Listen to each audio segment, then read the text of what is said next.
your life.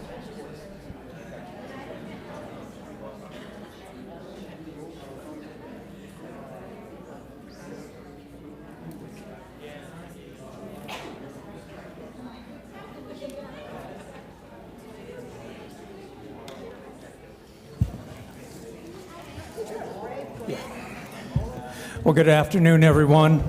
Welcome to City Council meeting. Today is Monday, July 21st, 2025. It's approximately 1 p.m. I'm Mayor Eric Enriquez. Before we start, I want to acknowledge that we have the ASL, American Sign Language, up front if needed. They're here at every meeting. Thank you. And we'll start with a moment of silence for the brave men and women of the United States Armed Forces as they protect our interests around the globe, as well as our courageous men and women of the Las Cruces Police and Fire Department.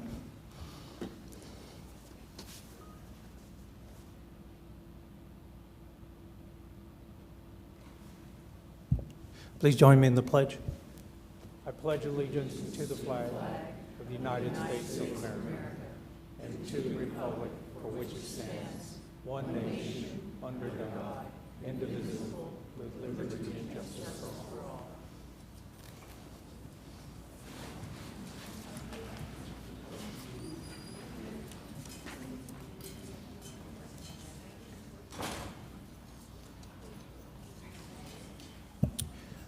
We'll start out with some presentations, certifications, proclamations.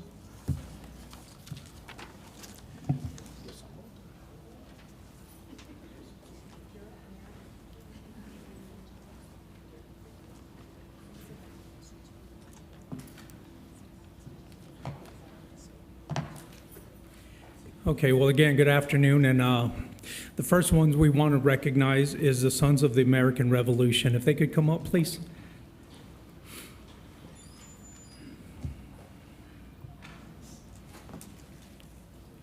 You join me up here up front.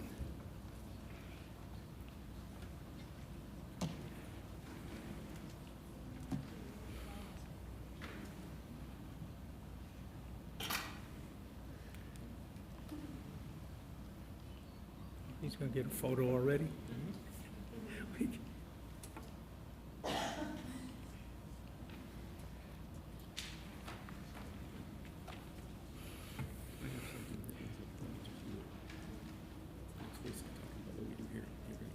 Okay, and your name? Bill Kinsella.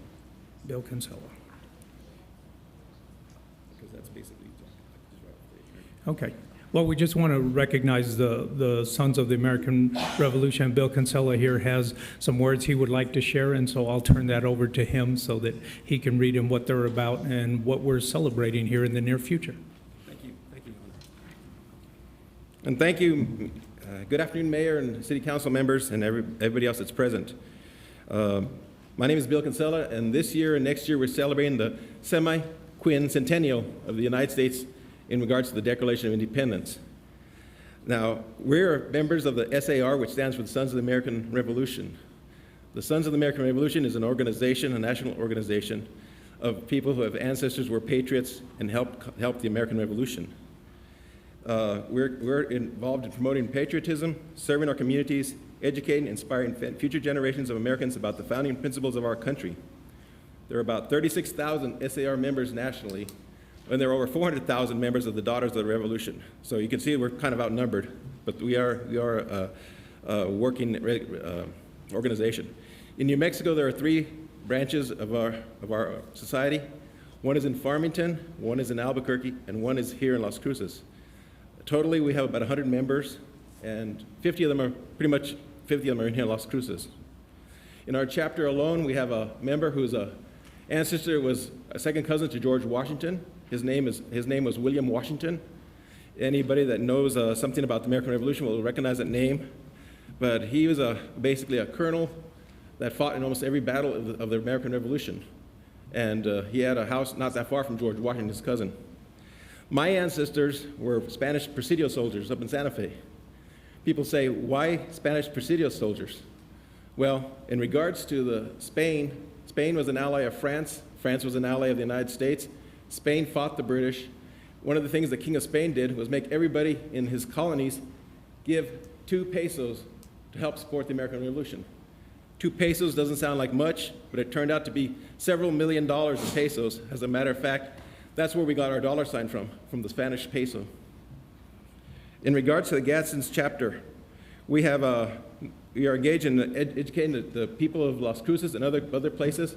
As a matter of fact, we have had presentations at Sierra Middle School, Vista Middle School, Mesilla Valley Christian, Holy Cross Catholic School, 3 times at the Farm and Ranch Museum, and 3 times at least with groups of homeschoolers and others who are interested in the American Revolution. And we also we tell them all about the United States, the American Revolution, and also regards to the Declaration of Independence. In regards to patriotism, we have provided honor guards for funerals of World War II soldiers recently identified through DNA, who either died as POWs from the Bataan Death March or from the European operations. They are being brought back to New Mexico for burial because of DNA analysis. We also support wreaths across America every Christmas at Fort Bayard National Cemetery. Our SAR honor guards have been at the dedication of Liberty in Farmington, plaques for Presidio soldiers in Santa Fe, the Liberty Bell at the State Fairgrounds, various DAR events, and in May, the 2025 U.S. Naturalization Ceremony at the Las Cruces Convention Center, along with the Las Cruces Veterans Parade, with many of our members being veterans. When we do the parade, a lot of people think we're the Pirates of the Caribbean because of the way we're dressed. We have also held a cookout, a Thanksgiving dinner, and a pizza party for the formerly unhoused veterans living at the transitional apartments on Oak Street here in Las Cruces. Our SAR also presents medals and certificates to acknowledge and honor people from Las Cruces, Mesilla, El Paso, and southern New Mexico. We do it in the following fields of service: first responders, such as law enforcement, firefighting, EMTs, and life-saving. We also honor the college ROTC program cadets and the junior ROTC cadets here in like Clovis, TRC, Deming, Mayfield, Onate, and Las Cruces High. Our chapter has a special medal that we give out also to people who do outstanding service to the community. It's called the Gadsden Medal. Since this is the year of the 70th quincentennial, we would like to do something with the city of Las Cruces to honor our country's first patriots and veterans. Our chapter has a specially designed coin that was designed by Dave Curtis, who's present today, and for the 250th anniversary to present to you. I would also like to thank Captain Don Williams for all the support he has provided to the SAR and the veterans of this community over the years, and he's present too. Thank you. Oops.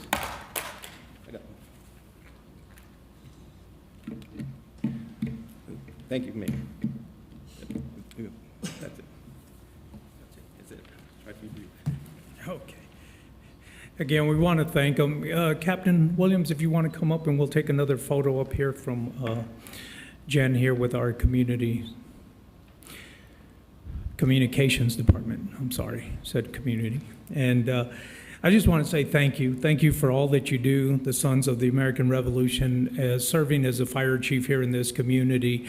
This group was one that would acknowledge our police department, our fire department, and our emergency responders. It was an opportunity not just for firefighters, but we could select chiefs, leaders of the organization for their contributions to our organizations, and it was great for them to honor them. And I just want to share that Chief Daniels was one of those that was recognized by the Sons of the American Revolution as our fire chief, battalion chief at the time of the year. So they did a lot of these things for our local community, and I'm very proud of them, and I thank them for all that they do. Thank you.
Next, I'd like to call up Mr. Art Murillo to come up.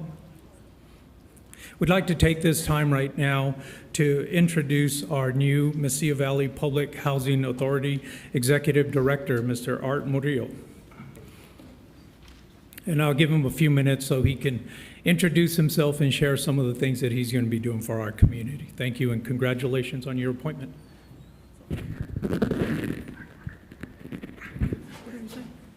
I'm sorry, it's Marujo. That's on me, Art Marujo. Thank you, Mayor, City Council. Prepared a little speech today because sometimes I just go off the rails, so I wanted to keep things in line. Good afternoon, Mayor, City Council, and community partners. Thank you for the opportunity to speak with you today.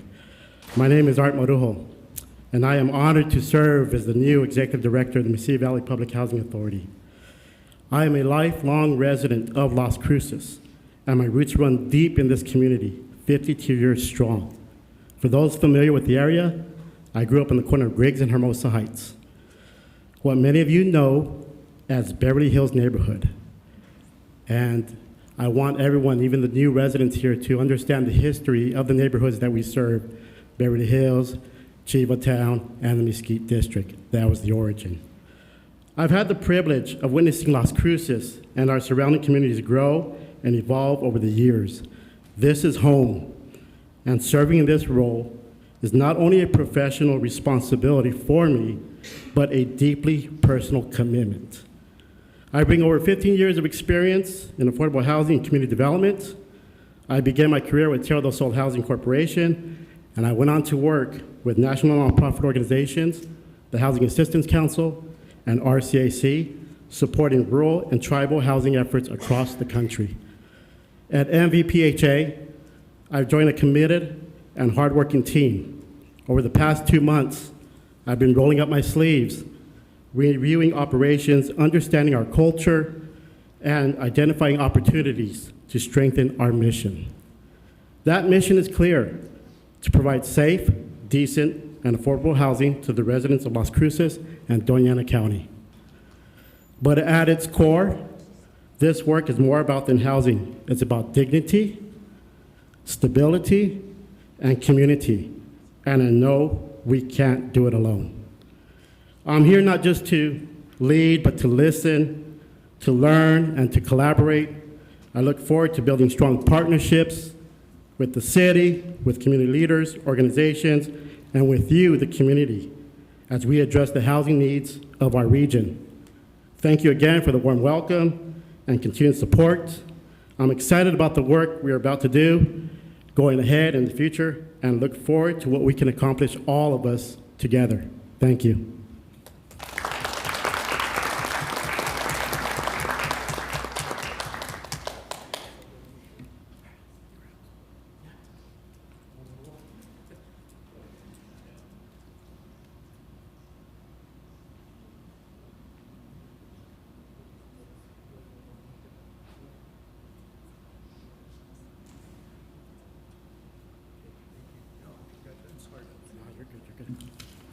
Thank you.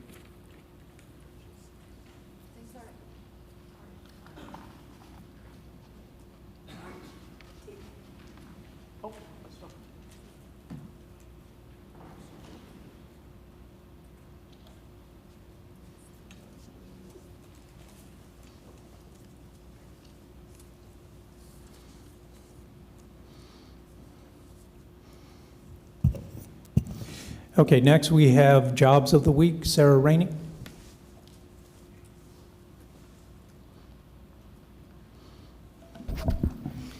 Good afternoon, thank you.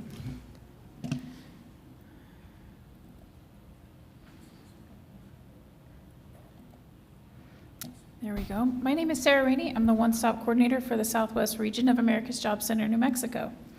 For Jobs of the Week, we have, for the city of Las Cruces, we have a diversion specialist. It starts at $17.40 an hour, and at this time, it's a continuous posting. We have an engineer for the city as well, and it starts at $69,000. The top was $99,000, and at this time, it's a continuous posting. We also have for C Senor a dishwasher starting at $12 an hour. The posting closes on August 6th. An automotive mechanic for brake masters for $13 to $40 an hour, depending on experience. The posting closes in August. And then for FYI, we have multiple openings, actually. This is just 4 of their openings that they have listed.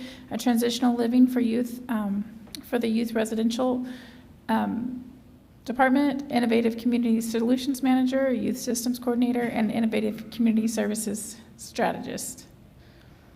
And then July is flying past us. We're already into August for our events. So we have Mountain Shadows. Again, they come every month. If anyone is looking into the caregiving nursing fields, please come by the office. On the August 6th, Mountain Shadows will be in office doing interviews on the spot. Also, we have our Career Essentials, which helps job seekers do one-on-one employment assistance, program referrals, and everything else that's needed. They're in office on 8/7. And then our Community of Hope monthly event. We're going out there to Community of Hope. Right now, we're in the El Caldito soup kitchen. So anybody can come see us for job assistance out there. And that is all. Thank you.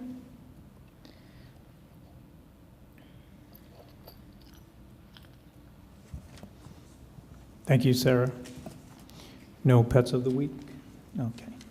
Next is a conflict of interest. Does any member of the city council, city manager, or any other member of the city staff have any known conflict of interest with any item on the agenda? None. None. None. None. Next, we'll go ahead and...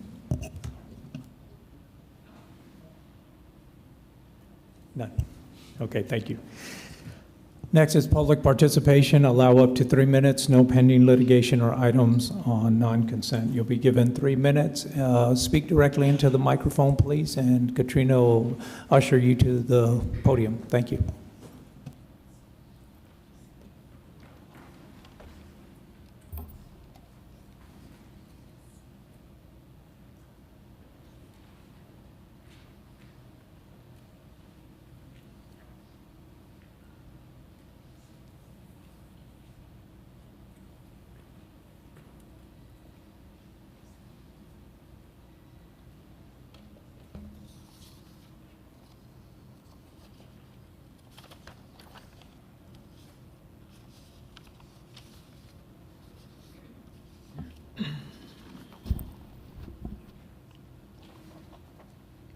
Mayor, council, all the folks here today and those watching online, I'm Lynn Moorer. The lead and copper rule improvements is key to assuring that drinking water provided by water systems is truly safe.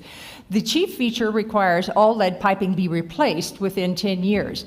We keep discovering more instances in which the city is failing to comply with the new rule. Many of these discoveries involve apparently intentional efforts to mislead and cover up. Today, I bring to your attention 2 new discoveries. The first relates to galvanized requiring replacement piping. This is primarily made of galvanized steel, which is or was downstream of a lead pipe or an unknown service line. Like lead piping, it's hazardous and must be replaced. On June 4, Councilor Corrin reported to a radio station that aired her comment that only 2 properties have been found that have galvanized requiring replacement piping. In fact, the Las Cruces Utilities inventory shows at least 56 properties so designated. See handout 1. Of these 56, 2 were noted in the inventory after Councilor Corrin's inaccurate statement on June 4th. This means that on June 4th, at least 54 properties were known by the city to be galvanized requiring replacement. If the city disappears these records too, I have hard copies. Keep in mind that many more may be found if the other half of the properties left out of the inventory are included. The second new discovery is that the online inventory indicates that city personnel conduct inspections, such as they are, on Sundays and holidays. According to the inventory, they conducted at least 114 inspections on Sundays and 2 inspections on Christmas Eve. Handout 2 provides a list. Las Cruces Utilities has now disappeared all inspection dates. I can provide a hard copy with inspection date for any record you'd like to review. If these inspections did occur on Sundays or Christmas Eve, a city holiday, there's no reason to pay these employees overtime. This cannot be regarded as an emergency in light of the 10-year period the new rule provides for completing the work. If these inspections did not occur on Sundays or Christmas Eve, the online inventory continues to reveal its utter unreliability. Handout 3 is the disclaimer Las Cruces Utilities posted on the website July 9, saying it does not guarantee accuracy of the information in the inventory. Effectively, this acknowledges violation of EPA requirements. Handout 4, an EPA document dated October 2024, says water systems must use a validation process to ensure the service line inventory is accurate. This means the city does not have the option to hide behind a disclaimer. It would be wise to hire a truly independent engineer with management experience to evaluate how the director and staffers are doing in complying with the new rule, not someone to carry out some of its tasks for them, like the engineering firm it previously hired, but someone who will comprehensively evaluate what's happening in the department now. Thank you for this opportunity to speak.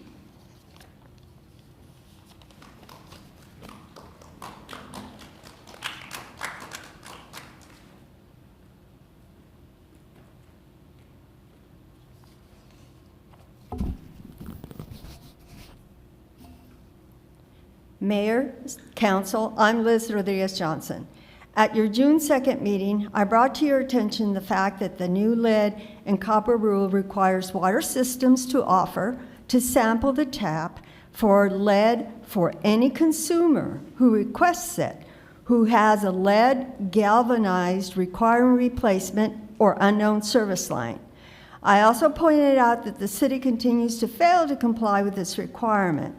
At your June 16 meeting, Lynn Moore again brought this reality to your attention and to the attention of the Las Cruces Utilities Director who attended the meeting. She also provided you a copy of the federal requirement the city is violating. Handout 4, which Lynn Moore just gave to you a minute ago, is another EPA document that sets out the requirement.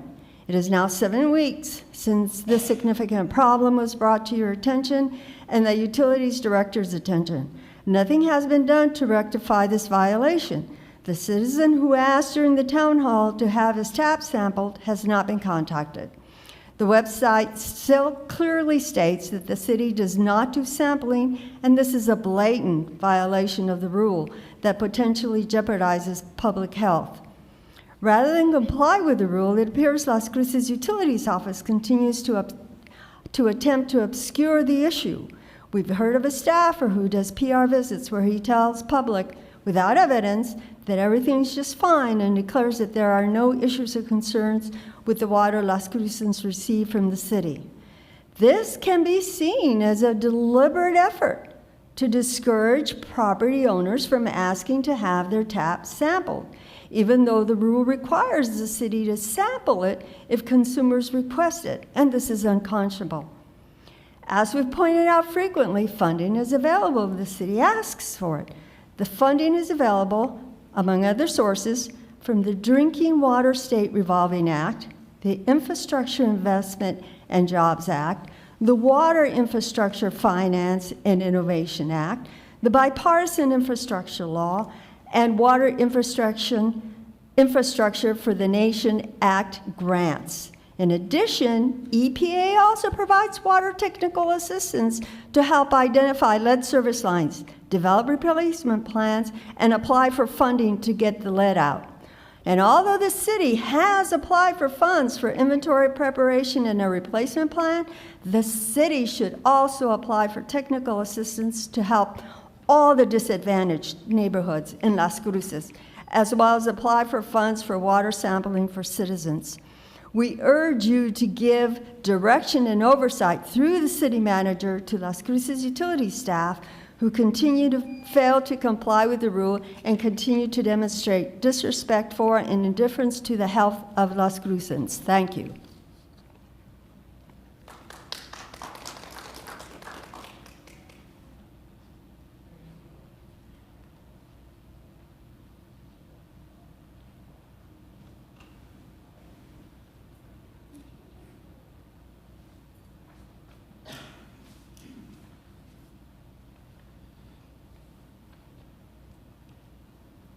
Hi, folks. I'm Dana Hopkins. I'm a resident of Cruces, and I live in District 4, and I'm not here to complain about anything, but I am here to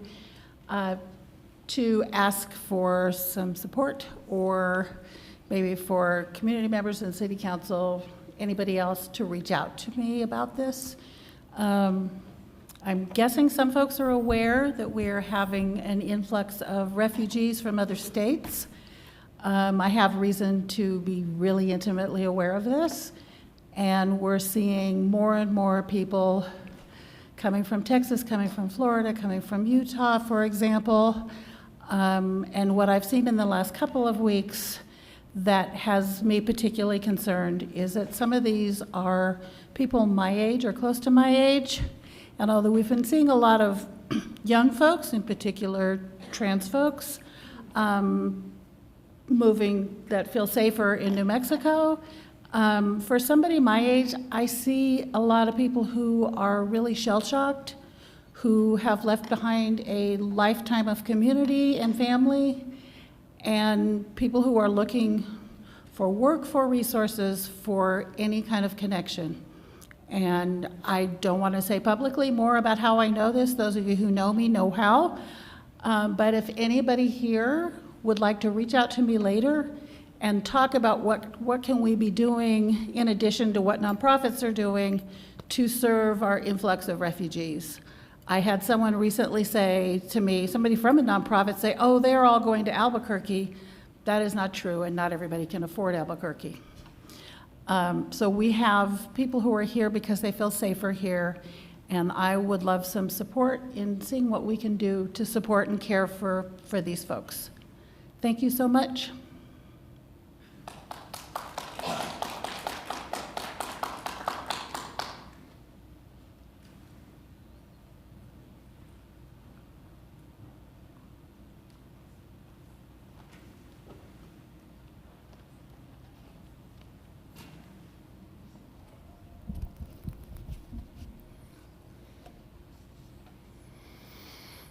City Council, Mayor, my name's Eddie Thomas. As you probably heard, we had our Police Appreciation Day last Tuesday. It was quite the success as local restaurants donated an abundance of food, and we happily collected it and enjoyed sharing it with the officers and staff. A good camaraderie was engendered, and we all had a good time serving those who serve us. We got the sense that they appreciated our efforts and recognized them for the life-risking and thankless job they perform when they put on their badge and uniform. They keep the people in the city, they keep the peace in the city, but oftentimes are disrespected and mischaracterized, even as they put themselves in harm's way. They deal with the less savory side of our citizenry. Recall the murder of Officer Hernandez. Towards the end of our event, one officer said he would be gentle with me if I should ever get arrested. Just kidding. No one ever said that. I'm just making sure I got your attention. To that end, let me make clear I would comply with law officers' orders.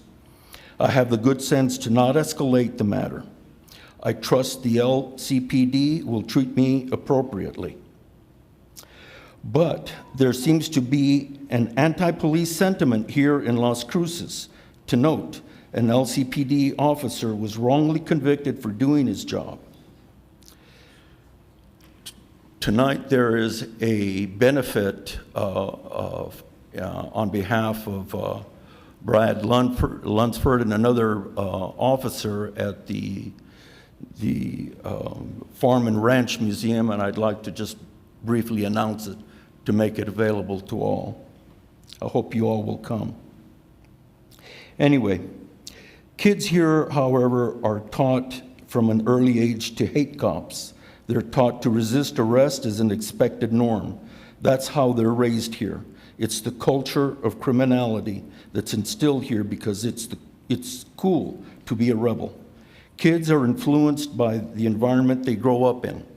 It's our job as parents to steer our children from this bad road that leads to perdition and an early death.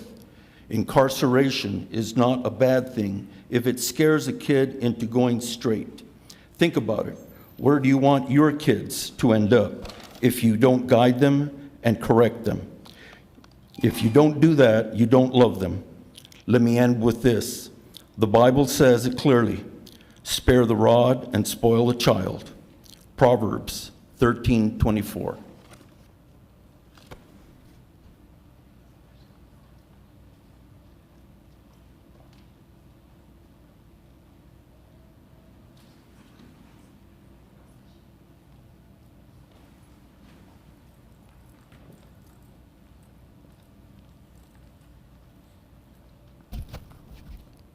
Mayor, Council, Juan Garcia. Today I want to talk about abuse of power. On May 19th, Mayor Pro Tem Bencomo, second in command at City Hall, sat on the dais and, in my view, lied outright. She accused citizen Tim Jenkins of, quote, putting the council's address on the internet. That accusation was a fabrication, never happened. Bencomo's statement wasn't a slip or a misunderstanding. It was a calculated move, an intentional abuse of authority meant to smear a private citizen for daring to speak up. I filed an ethics complaint attaching Bencomo's own words and a clear record of Facebook posts showing that Jenkins never put the council's address on the internet. That document was notarized and sent up the chain to the city clerk, who sent to an outside investigator. The truth is all there in black and white. But in this city, the truth appears to be buried, particularly to protect a politically powerful councilor. From Article 1, Municipal Code, and I quote, Code of Ethics, the operation of a representative democratic government must require that those individuals elected to undertake such operation serve the public in an impartial and responsible manner in order to protect and preserve the integrity of the public administration and sustain the, quote, trust of the public being served. On July 14th, I got the official response to my ethics complaint. Big surprise. The so-called, quote, independent review council decided there was nothing to see. No violation of the Code of Ethics. So apparently in Las Cruces, a councilor can just lie and it's perfectly, quote, ethical. Never mind that the Code of Ethics is supposed to make sure elected officials act responsibly and earn the public's trust. The investigator, an attorney paid by the city, tossed the whole thing out as without merit. In other words, not worth their time, not worth anyone's attention. And here's the kicker. The investigator never bothered to call me or Mr. Jenkins. Lack of transparency leads me to believe she made her decision in a vacuum to protect the Mayor Pro Tem. It's obvious they're just circling the wagons. Mayor Pro Tem Bencomo has a habit of making racially loaded comments. And in my opinion, she threw out this bogus accusation because Mr. Jenkins, a white man, quote, dared to criticize her for being soft on crime. And there's more. In the Santa Fe, New Mexican on Sunday, Councilor Bencomo had the audacity to state, and I quote, I strive to lead with integrity. Integrity. Thank you.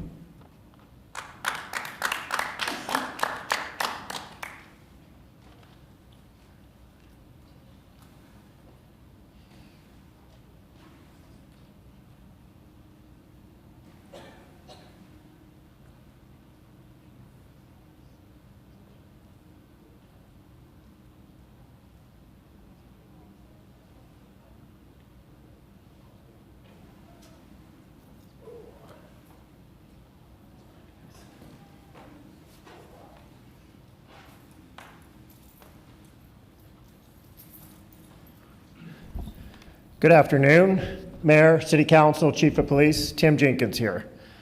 Number one, I would like to thank Bill Matisse for his continued support and joining us at the Town Hall on July 16th in an effort to support this city in public safety and to bring the citizens of this city together to fight for and to support our police department. I speak not only for the police department, but also for us citizens of Las Cruces that are doing everything in our God-given power to unite the city and to bring this city together to make it safer for all. But it seems that certain members of City Council are not of the same mindset and vision and goal, but rather suggest that our police department need more oversight. But from where I'm standing, the only people that need more oversight are the progressive Bencomos that are perfectly fine with throwing me under the bus and bold-faced lying about me and saying I posted all their addresses on social media. And then, when an ethics complaint was filed with the ethics community department, they determined that the complaint filed was without merit. So this reads to me that certain members on city council can lie in council chambers and say whatever they want and never be held accountable. Then you wonder why this city is in the trouble it is right now. Thank you.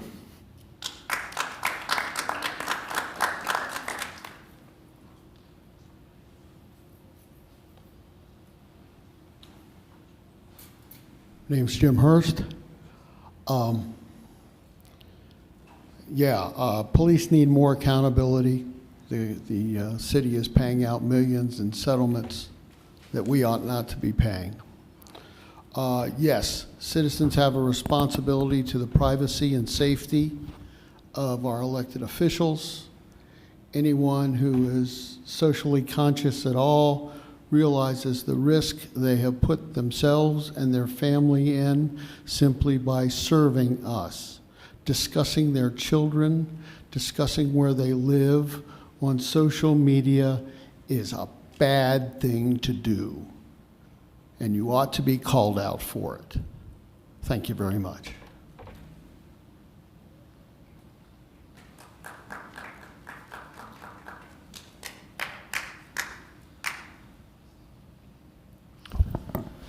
My name is Fred Huff.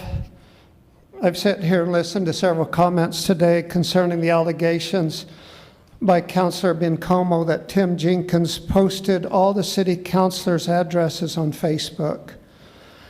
As a reminder, these statements by Councilor Bencomo were at the conclusion of the May 19th, 2025 City Council meeting where the petition to bring realized Las Cruces to a vote by the city residents. So this Facebook post had to be done prior to this meeting. My question was, what did it say and when was it done? Thankfully, Councilor Bencomo had captured the offending post and shared it with several people in this room. And so I'm going to read here what Mr. Jenkins actually posted. And it says, it doesn't, in this particular post that Councilor Bencomo sent, it doesn't say what site it came from or anything. It just said, Tim Jenkins, top contributor. This is very interesting and very telling. It just baffles me to the core that certain city council members refuse to be the voice for we the people. But yet that is what they were elected to be. And then there's an emoji and some dots, and then see more. And this is where it gets interesting.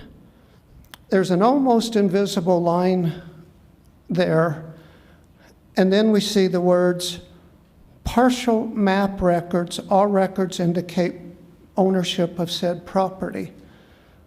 That's from another statement, another paragraph. Where did that come from?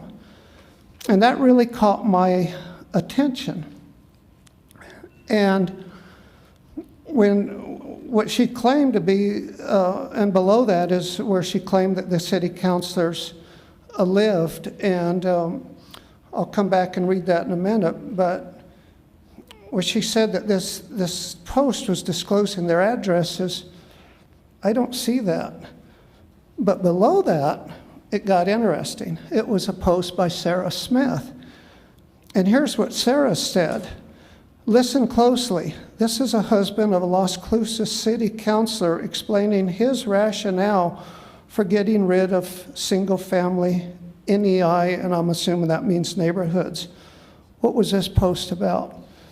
I'm running out of time, but the bottom line, that was a post by somebody by the name of James Miller, And he was responding to Sarah's comment, and that was one of 129 comments. Mr. Jenkins probably never saw that post at all. Thank you.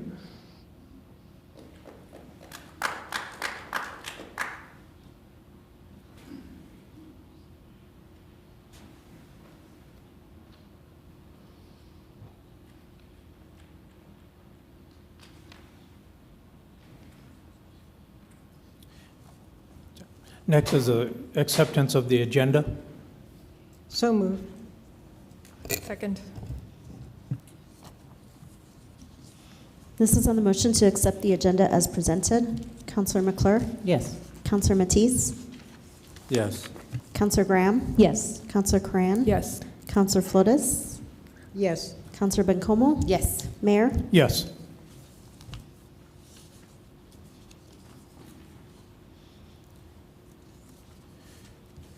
Now we'll move to resolutions and ordinance for discussion. 7.1, resolution number 26-012, a resolution authorizing the City of Las Cruces to accept fourth quarter budget adjustments. Move to approve, Graham. Second.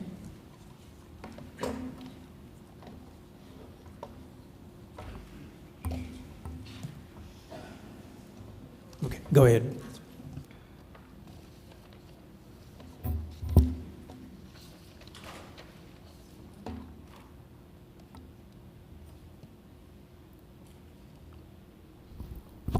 Good afternoon, Mayor, City Council, and City staff. My name is Vanessa Perez, and I'm one of your budget analysts. I'm here today to bring forth a resolution to accept various internal budget adjustments to close out fiscal year 2025.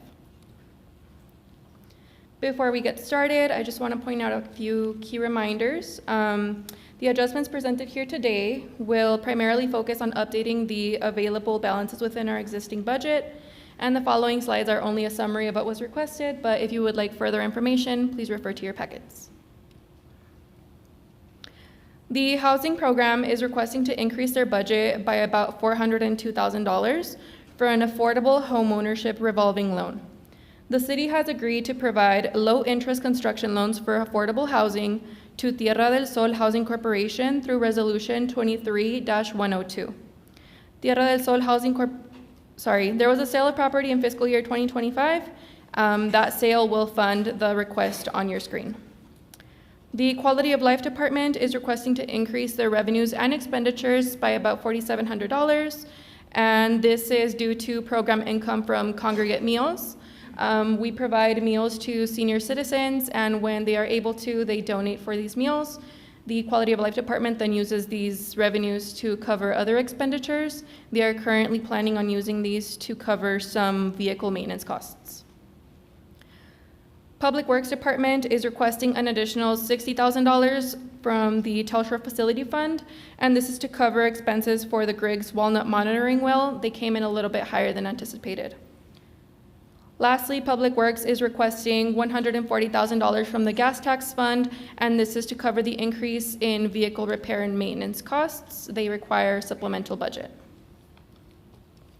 Before you are your standard council options, and I do stand for questions. Any questions? Councilor Flores. Thank you. And thank you, Ms. Perez, for your presentation.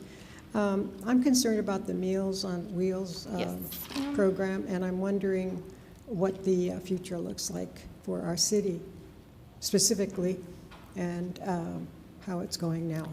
I will answer to the best of my knowledge, Councilor Flores, and then I will defer to the Quality of Life Department. It's my understanding that these meals are provided through the Title III grant. It's an annual grant or an entitlement that we receive every year, and we fund those meals through that program. They then receive donations, which are not required, it's just a donation, from citizens that are able to help, and then they use those funds to cover additional expenditures in the program. I will defer any further questions to Quality of Life Director Carol Bray. Thank you.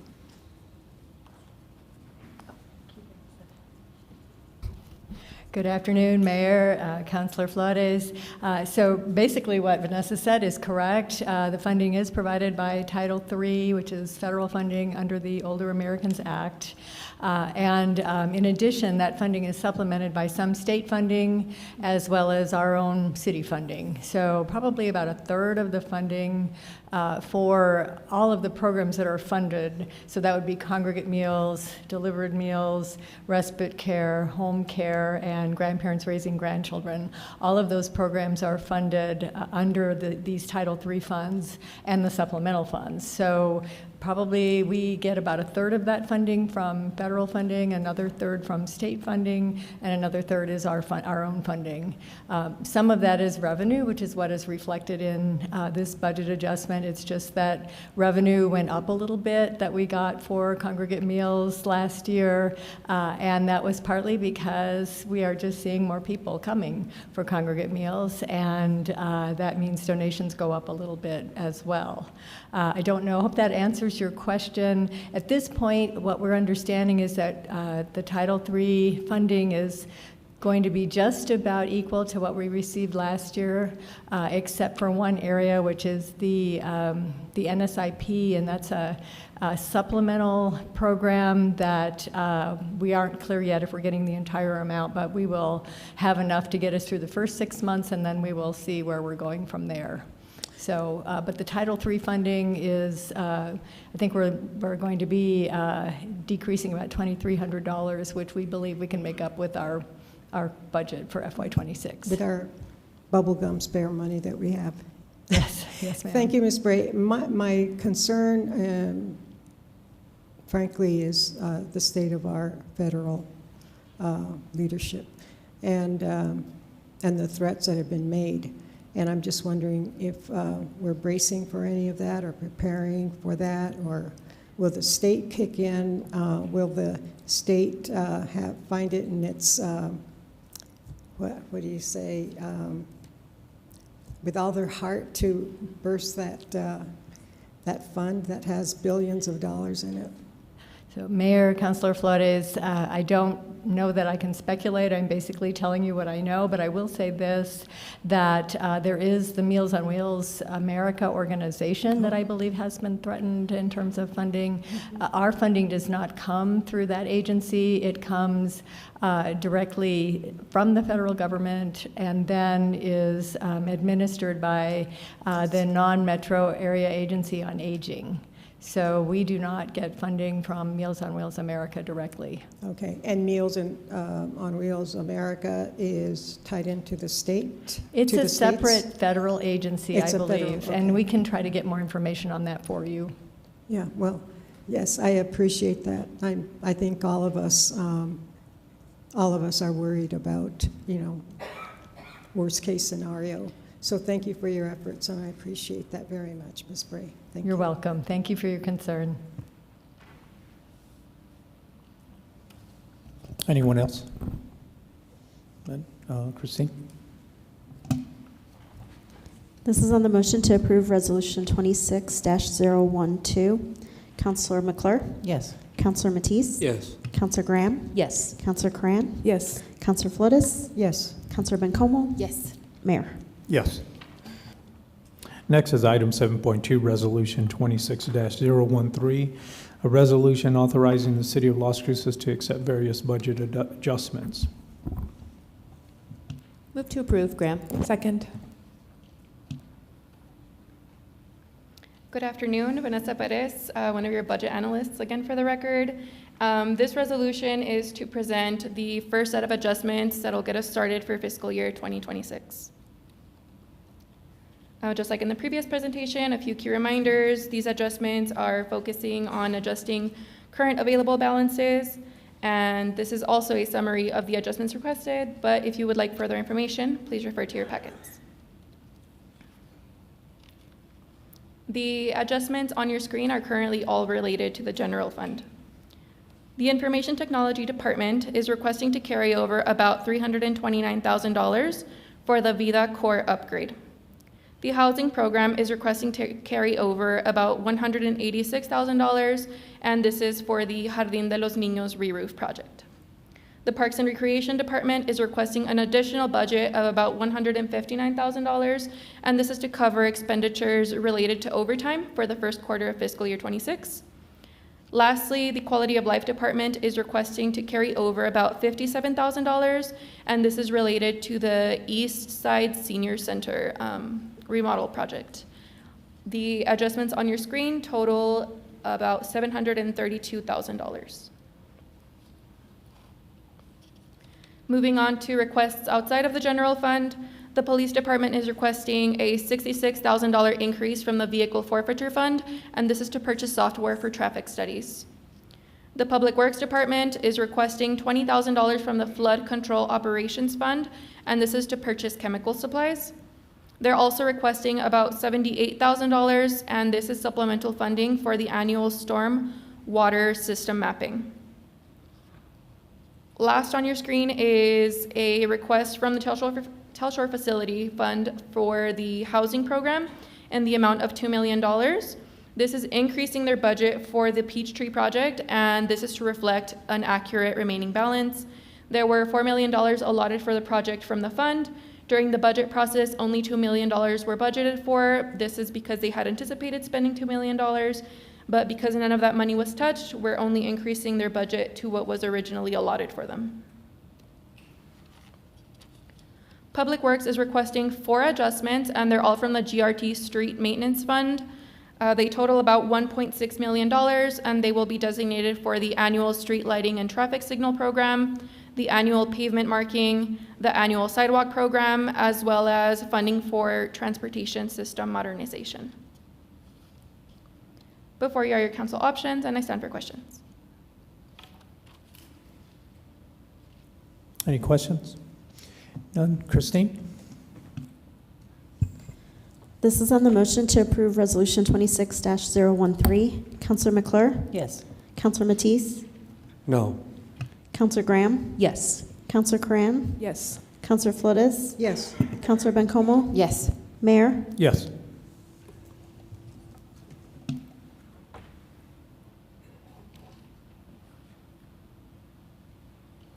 Next is item 7.3, resolution number 26-014, resolution approving the June 30th, 2025 quarterly financial report. Move to approve. Second, Graham. Good afternoon, Mayor, City Council. My name is Josh Saffel, and on behalf of the Finance Department of the City of Las Cruces, I'd like to present a very brief overview of the quarterly reporting requirements for DFA, as well as some brief highlights of the report. So to start with the background information, this is based on Section 6-6-2 of NMSA 1978. These are, of course, state requirements. As part of this, as a municipality and any local public entity really is required to present periodic financial reports. And of course, we do this on a quarterly basis. These are filed with the New Mexico Department of Finance and Administration, DFA, with their local government division, the LGD. Along with those basic requirements, there are some specific requirements. So as we submit these reports, the DFA also requires that a resolution from City Council approving the FY25 fourth quarter financial report also be submitted to them, and that's what we're presenting this afternoon. In order for us to do this, the FY26 budget approval is contingent upon submission of this. So DFA will not approve our budget unless we can submit this report and the resolution. And of course, our deadline for submission to DFA is July 31st, 2025.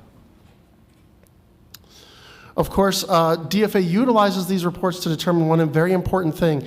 The city will submit to DFA a budget. And of course, then the DFA will look at that budget and decide if they like it or not, and then we'll finalize and approve that budget. And so then as we submit our quarterly reports, they're making sure that we are in compliance with that budget that was submitted. So this fourth quarter report does show that we are in compliance with that approved budget that was submitted to DFA.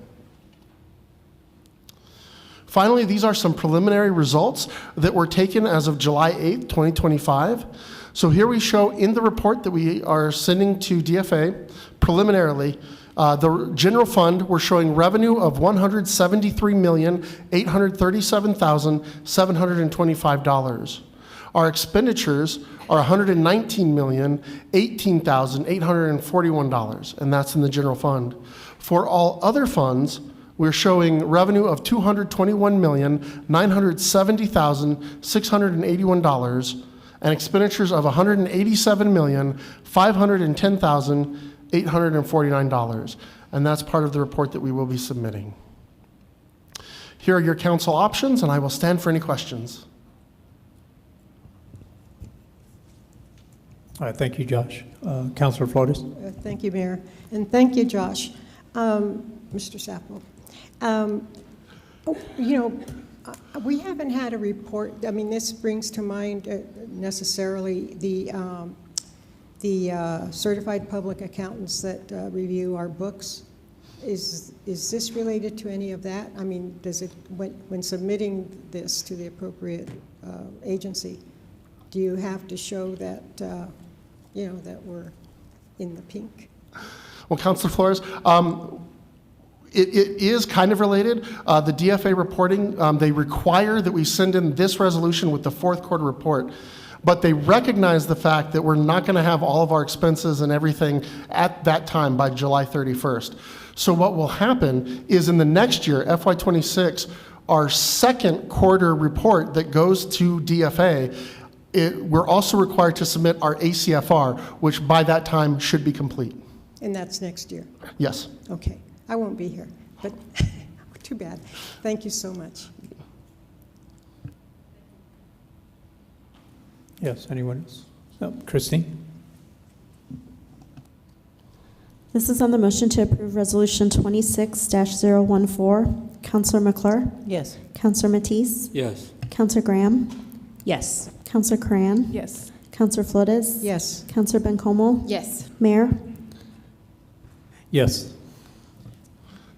Next is resolution number 26-015, a resolution to approve the fiscal year 2025-26 annual internal audit plan. Move to approve. Second.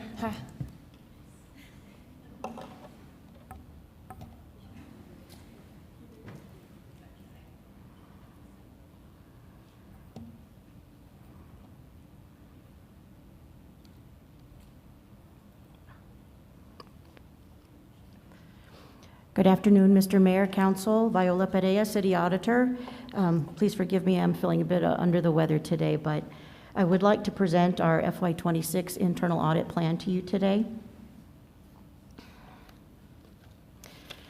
Internal audit is a program in the line of business of the City Manager's office, and the City Auditor manages the program and reports directly to the City Manager.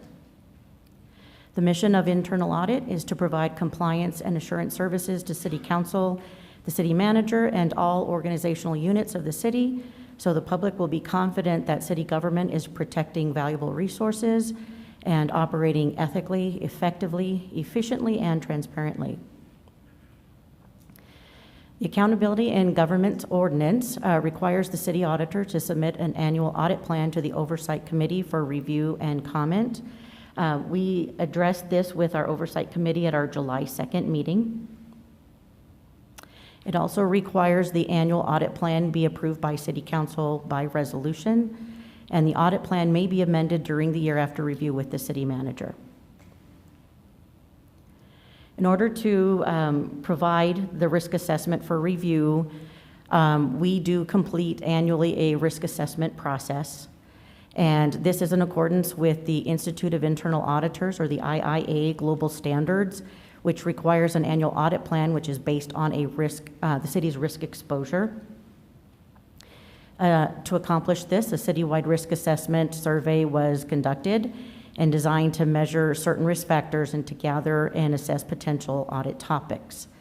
The survey was sent out this past May citywide, and the audit universe of auditable areas, is comprised of the 13 city departments, several lines of business, programs, and partnering agencies. The risk assessment identifies areas considered to be the most important by management and in compliance with our standards, and ensures activities with the greatest risk are audited to the extent audit resources allow. This slide here reviews the audit topics, or excuse me, the risk factors that were included in our risk assessment survey.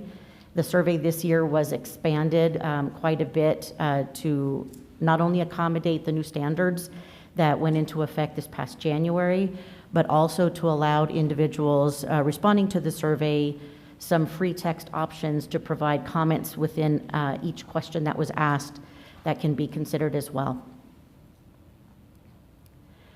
The II standards require that we receive input from senior management and that it be considered in the risk assessment process. And audit topics that were pulled from the survey were discussed with city directors and the city manager. The FY26 internal audit plan was also reviewed, as I mentioned, by the Oversight Committee this past July.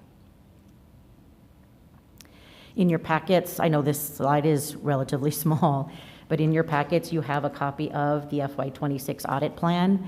It is comprised of several audits that are either completed and are in their final review phase, or they have been started in FY25 and will continue on to FY26. We also have 4 new audits that will be scheduled for FY26 and some follow-up audits that are already in process as well. Here are your council options, and I stand for any questions you might have. Councilor Flores? Thank you, Mayor, and thank you, Ms. Perea. Who's on the Oversight Committee? I don't know. Mayor and Councilor Flores, the Oversight Committee is comprised of 3 non-city members. It is, our chair is Adolph Zubia, and our 2 additional members are Mike Kinsella and Michael Cochran. Okay. We also have 2 members of council. It's Mayor Pro Tem Bencomo and Councilor Matisse. Oh, okay, great, wonderful. Very good committee, thank you.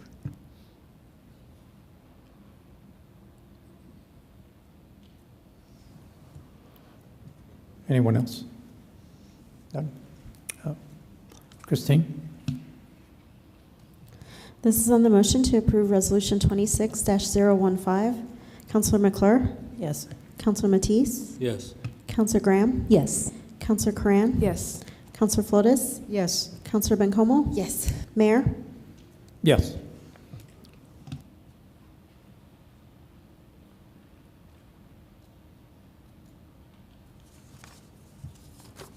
Next is board appointments, and I believe we have 1. Yes. Is this going to require a motion? Okay. Crystal McCaslin, new appointment to P&Z. Move to approve. Graham. Second. This is on the motion to appoint Crystal McCaslin to P&Z. Councilor McClure? Yes. Councilor Matisse? Yes. Councilor Graham? Yes. Councilor Coran? Yes. Councilor Flores? Yes. Councilor Bencomo? Yes. And Mayor? Yes.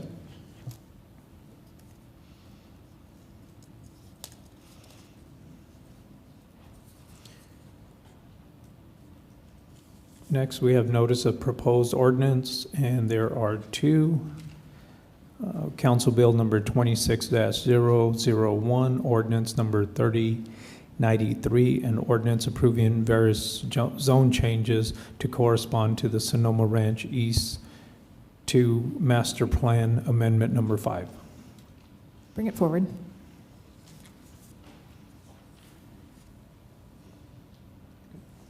The second one is ordinance number 3094, an ordinance formally approving a community energy efficiency development block grant from the New Mexico State New Mexico State Energy, Minerals and Natural Resources Department. Bring it forward. Next, we're at City Council member board reports and comments. Councilor McClure. No, thank you, Mayor.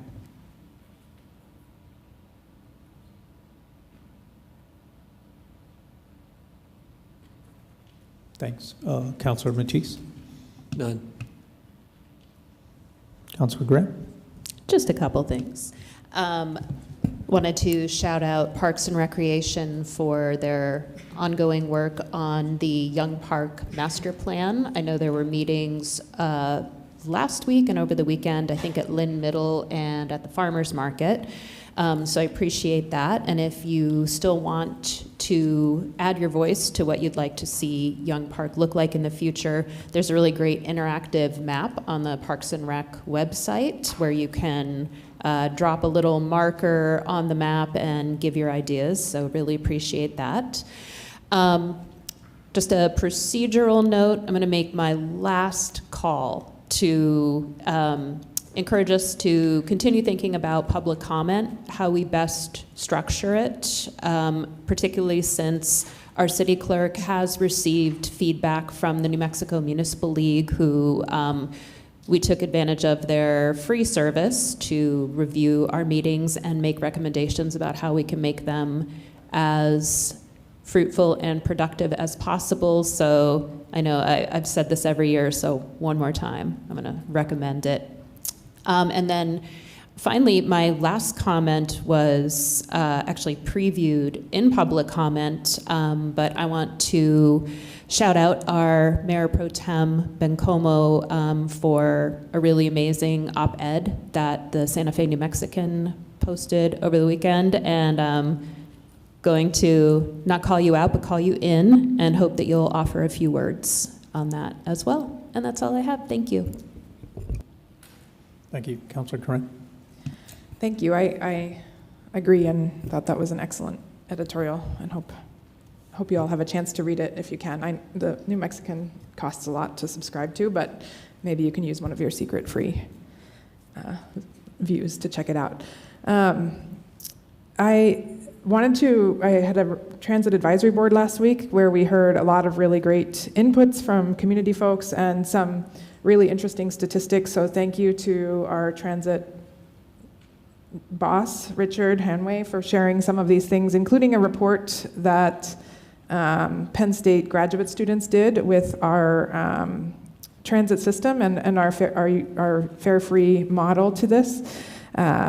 They found a number of really important data points related to our support of transit users in Las Cruces. This includes that the vast majority of folks using transit are lower income, that is, people with an average annual income of $30,000 approximately or less. Most of those folks are using transit to get to work, both to and from work. Many of those folks use it more than 3 times a week to get to their workplace. And they found that since going fare free, the city's transit has been more appealing, and so more and more people continue to ride. And then these are folks who often are in homes where they're sharing a car or they don't have access to a car at all. And so I just wanted to call out this report, which I will happily share with anyone else who's interested to see just really the demographics and why folks are using transit, that is to get to work and provide for their families, and why our fare free, many of these folks would not be able to go back to using fares, or it would be a disproportional effect on them. Similarly, our transit ridership was over 800,000 rides last year. It was a 19% increase over the prior year. And that continues to go up. We expect, I hope that we'll reach 1 million within the next few years of rides. It's been an increasing by about 20% or more over the last few years since we've implemented fare free. So I just want to give a shout out to the folks at Transit who are doing that. And really, I know that a big part of this are our transit drivers who have very long-standing relationships with people in our community, getting them to work, helping them out, supporting them in community. And as I've said before, transit, I think, saves lives in our community. And so I just want to really thank all of the folks who contribute to that, and give a shout out to the extraordinary success for Roadrunner Transit, continuing to be on the move up in our community. And that's it. Thanks. Okay, thank you. Councilor Flores? Thank you, Mayor. I just want to, I don't have the stats in front of me, But I just want to say that the South Central Rapid Transit District is growing and growing under the leadership of David Armijo. And it's amazing how it started out with, I think, one line or maybe two lines from here to Hatch and from here to El Paso. And now it's spreading onto Sierra and a lot of other cities in the area. But, and it's free. So I just want to give that a shout out. And a thank you to David Armijo. Thank you. Mayor Pro Tem. Thank you, Mayor. Yeah, just a couple of things. I have one more session. Oh, no, that's not true. I have two more sessions of office hours in the evening. Tomorrow, Tuesday at 5 p.m., right here, right across the hallway, and then again on the 28th, and that'll be my last one. Of course, a huge shout out to Katrina and Scott, our community engagement team. Again, shout out to them. And we're talking about how to do this a little bit differently in the fall and next year, really perhaps instead of holding it here, going out to more centralized community spots. But I've appreciated the folks who've been able to come, and hopefully we'll see more of you in tomorrow and next week.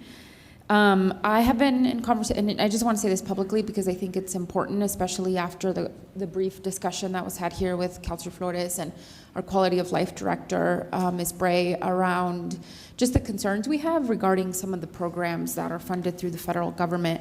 I have asked our city manager to, and I've stated this here before in the last couple of meetings, that I really think we need to have a team, internal team, that is sort of keeping track of what many sort of policies coming from the federal government, but certainly how the big betrayal bill that Congress passed a couple of weeks will affect us, particularly in quality of life, housing, utilities, and whatever partnership through like community schools. I think the Department of Education is going to experience some serious, unfortunate, and awful setbacks, and so I think we just need to be prepared to be good partners. I just want to make that public, that that's the conversations city manager and I have been having.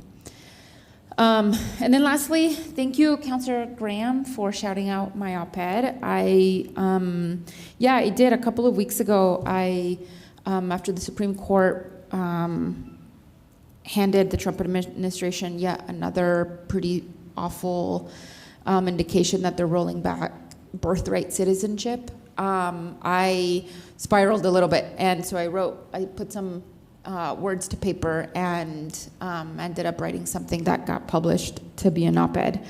And encourage other folks, thanks to the folks who read it already, and thanks for the folks who will. Maybe I'll just, it's titled New Mexicans Must Stand with Immigrants, and it talks about just like the horrific things we've been watching the last couple of months. As an immigrant myself, it has weighed on me pretty heavily, pretty personally. And so I just I'll read a little paragraph because it feels particularly important today. This is no longer about politics, it's personal. These attacks are designed to silence and erase immigrants, to make people afraid to speak, to serve and exist in the halls of power. Well, we refuse to be erased. Citizenship is not a gift to prove worthy of, it's a legal and moral right, and with that comes a responsibility to participate in governance and fight for our community and our country, especially when we're under attack. I'm calling on my colleagues, especially at the state and local level, to unequivocally and unapologetically stand with immigrants. Thank you. Thank you, Mayor Pro Tem.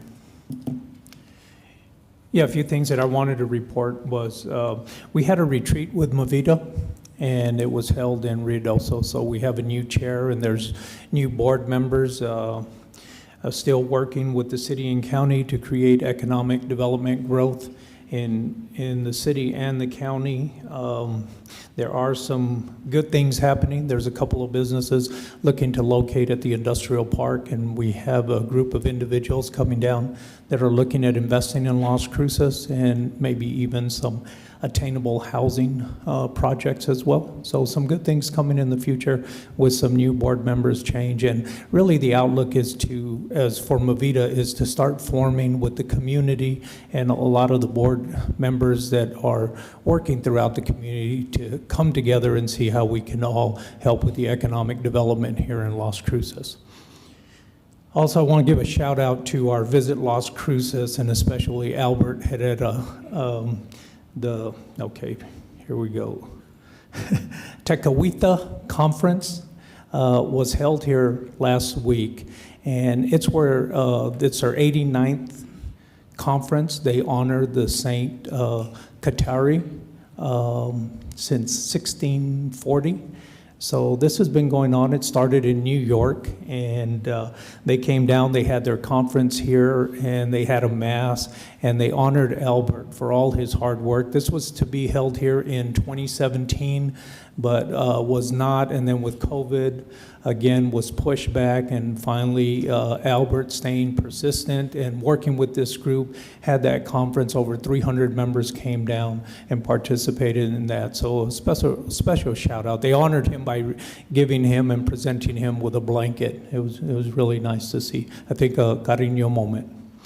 And then I also attended this week the white coat ceremony at Centennial High School on Saturday. There was 200 new students welcomed to the Burrell College. It's a great future for our healthcare, so really a nice event.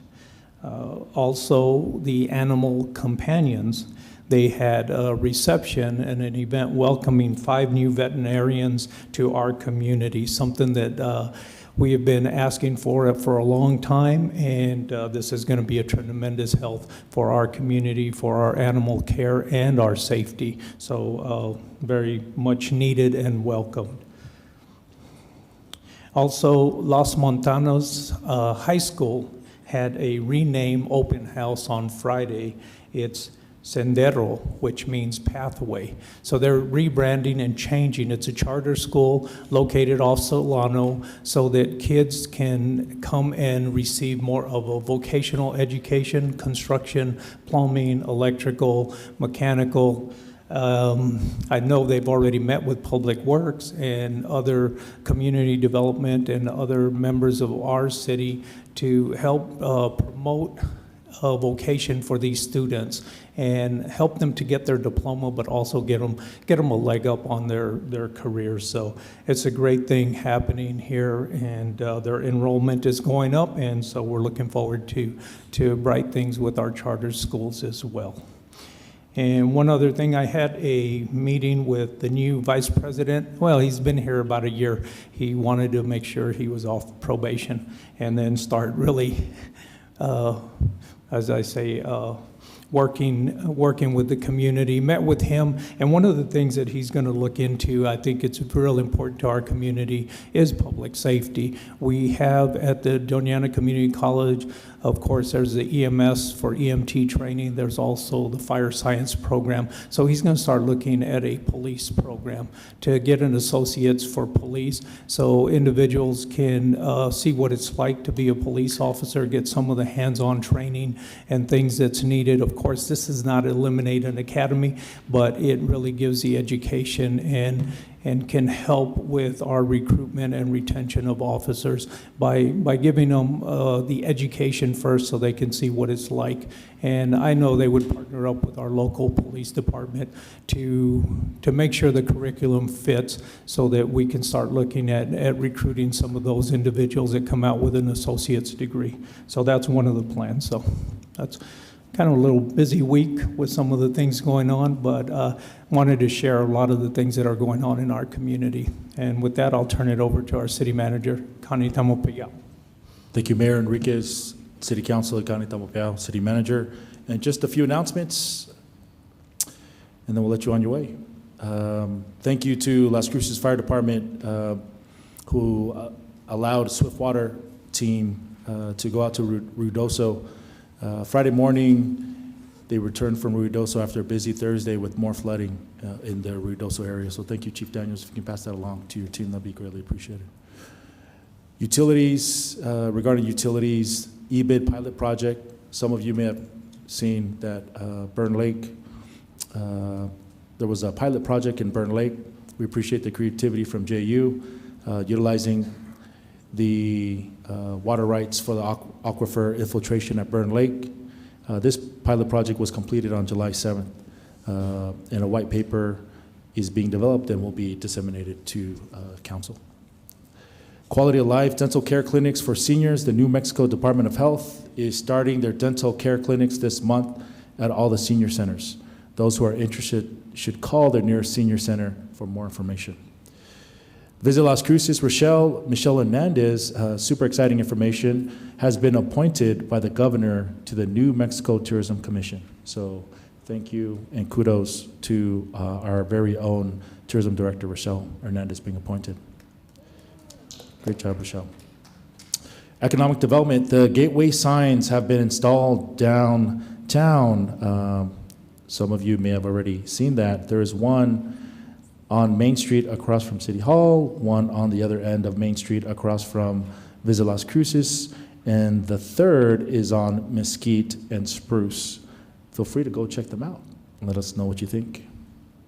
This Saturday, I had the opportunity to attend the Teen Block party, and kudos to our Parks and Rec Department connecting with Boys and Girls Club and all the community sponsors to get that done. Boys and Girls Club took lead, and we appreciate them doing that. We appreciate, again, City being a sponsor to make that happen. It was a great event, and I just wanted to say kudos to all those who were able to make it and to all the community sponsors, and especially to Boys and Girls Club for making that happen. Fun times. Now, last, I'll end with transitions happening. Some of you may have heard, and some of you can see, we have here on the dais joining us, we have David Cedillo. That is, and you're going to see more of him up here because J.C. Borrego, our former assistant city manager, has went to another local government agency in Arizona, which is definitely not as cool as us and is more boring.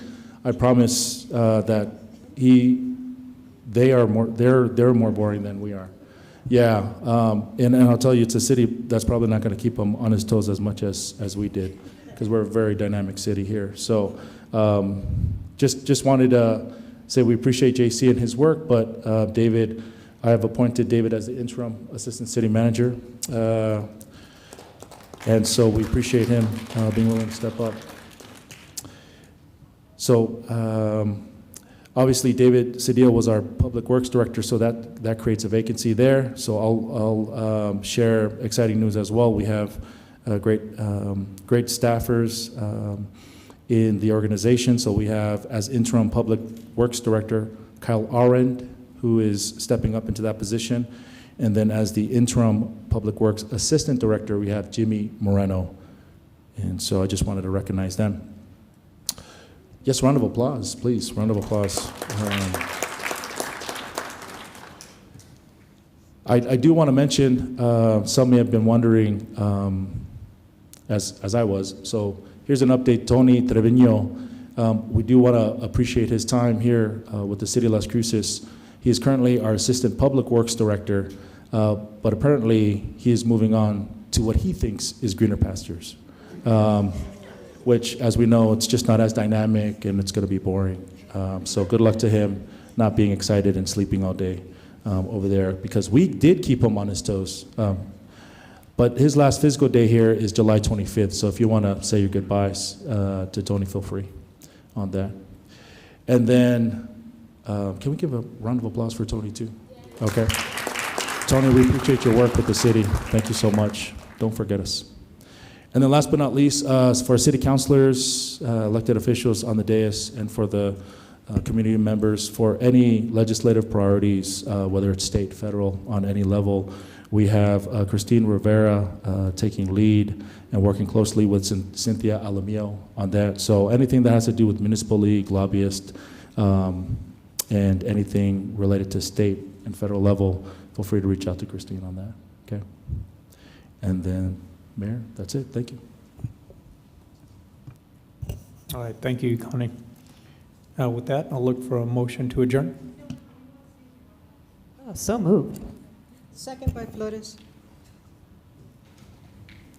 This is on the motion to adjourn the meeting. Counselor McClure? Yes. Counselor Matisse? Yes. Counselor Graham? Yes. Counselor Cran? Yes. Counselor Flores? Yes. Counselor Bencomo? Yes. Mayor? Yes.